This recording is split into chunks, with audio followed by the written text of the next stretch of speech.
আসসালামু আলাইকুম সুপ্রিয় দর্শক মণ্ডলী, আশা করি আপনারা সকলে অনেক ভালো আছেন। আজকের ভিডিওতে আমরা দেখাবো আমরা কিভাবে ইনভয়েস মেকার অ্যাপের মাধ্যমে খুব সহজেই আমাদের প্রয়োজনীয় ইনভয়েসগুলো তৈরি করতে পারি। সো আমরা প্রথমেই অ্যাপটি ওপেন করে নিয়েছি। সো এখানে একটু উপরে লক্ষ্য করলে দেখতে পাবেন ক্রিয়েট ইনভয়েস নামে একটি বাটন রয়েছে। আমরা সিম্পলি ক্রিয়েট ইনভয়েস বাটনে ক্লিক করে দিচ্ছি। এই বাটনে ক্লিক করে দিলে অ্যাড ইনফরমেশন নামে একটি এরকম পেজ চলে আসবে।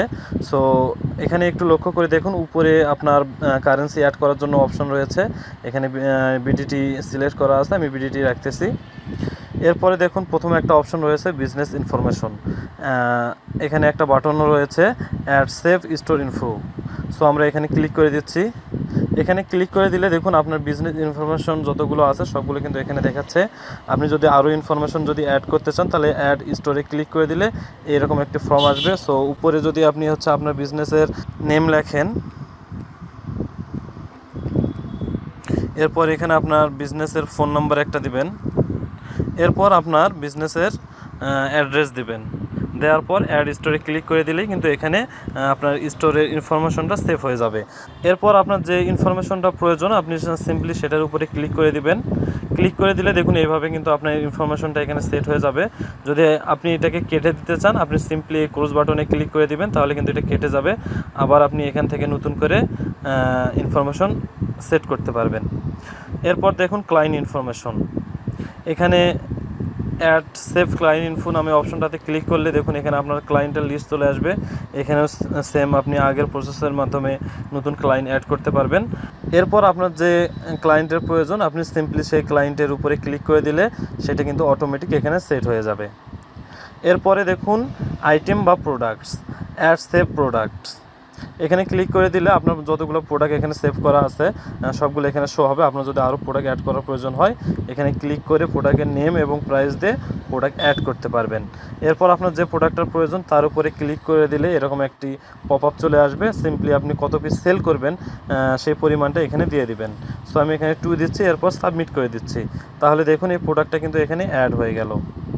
আবার আপনি যদি আরও একটা প্রোডাক্ট অ্যাড করতে চান আপনি সিম্পলি প্রোডাক্টের উপরে ক্লিক করে দিবেন এবং তার কত পিস সেল করছেন তার একটা কোয়ান্টিটি দিয়ে দিবেন। তাহলে দেখুন এখানে কিন্তু প্রোডাক্টটা অ্যাড হয়ে গেল।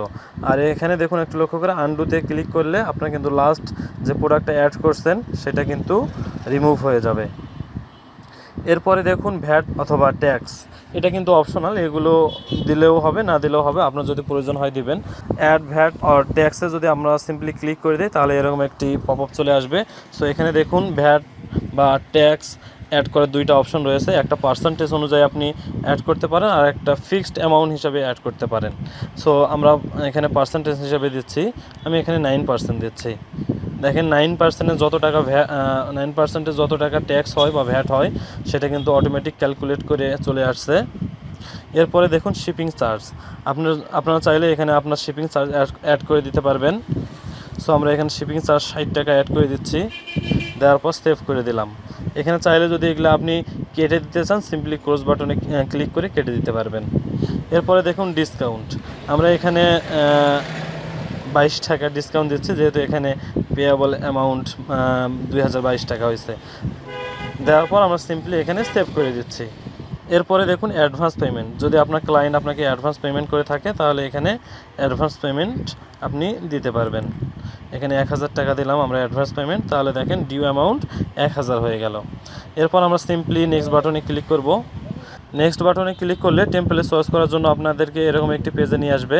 সো এখানে দেখুন 3টা টেমপ্লেট দেখা যাচ্ছে, চলুন আমরা একটা একটা করে সব কটি টেমপ্লেটে দেখে আসি। সো আমরা প্রথমে টেমপ্লেটটা চয়েস করলাম, এরপর জেনারেটে ক্লিক করে দিলাম।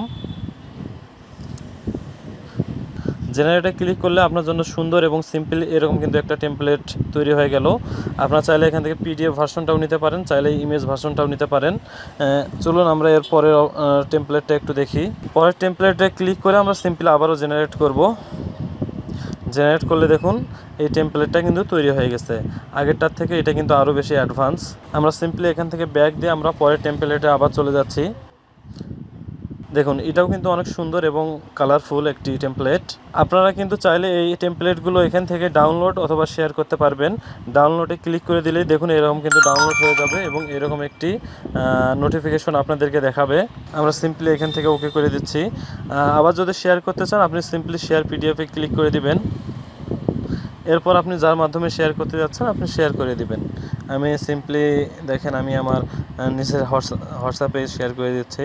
এভাবে কিন্তু খুব সুন্দর করে আপনি এখান থেকে শেয়ারও করতে পারবেন। সো এই অ্যাপটির ডাউনলোড লিঙ্ক কিন্তু আমরা অবশ্যই ডেসক্রিপশনে দিয়ে রাখবো এবং কমেন্ট বক্সেও দিয়ে রাখবো, আপনারা কিন্তু সেখান থেকে ডাউনলোড করে নিতে পারবেন। এছাড়াও যারা সরাসরি প্লে স্টোর থেকে ডাউনলোড করতে চান তারা সরাসরি প্লে স্টোরে চলে যাবেন। প্লে স্টোরে আসার পর এখানে সার্চ বারে যা সিম্পলি লিখবেন invoice maker PDF and image লিখে সার্চ করবেন, তাহলে কিন্তু প্রথমের দিকে আমাদের এই অ্যাপসটা পেয়ে যাবেন। এটা এখানে প্রথমেই দেখাচ্ছে, আপনারা সিম্পলি এখান থেকে ইনস্টল করে নিতে পারবেন।